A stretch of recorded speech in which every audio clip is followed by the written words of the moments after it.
গুলশান পার্কে প্রবেশে কোনো ধরনের বিধি নিষেধ রাখা যাবে না বলে নির্দেশনা দিয়েছে রাজধানী উন্নয়ন কর্তৃপক্ষ।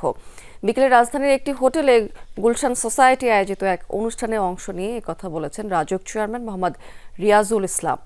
গুলশান সোসাইটি নিয়ন্ত্রিত গুলশান পার্কে বহিরাগত প্রবেশে বাধা দেওয়ার অভিযোগের প্রেক্ষিতে এই কথা বলেছেন তিনি। রাজউক চেয়ারম্যানের সময় বলেছেন যে গুলশান পার্ক একটি সম্পূর্ণ পাবলিক প্রপার্টি, কাজে এখানে সাধারণ মানুষের প্রবেশে কোনোভাবেই সোসাইটির পক্ষ থেকে বাধা দেওয়া যাবে না।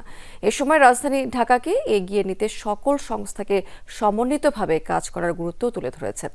পরে গুলশান সোসাইটি লেক পার্ক এবং গুলশান বনানী বাড়িধারা লেক রক্ষণাবেক্ষণে গুলশান সোসাইটির সাথে রাজউকের দুটি পৃথক MOU চুক্তি স্বাক্ষরিত হয়।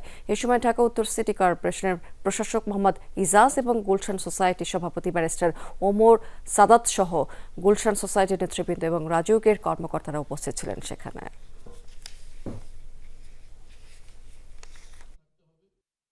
আমরা সেবা দিতে চাই, কাজ করতে চাই, আপনাদেরকে সঙ্গে নিয়ে।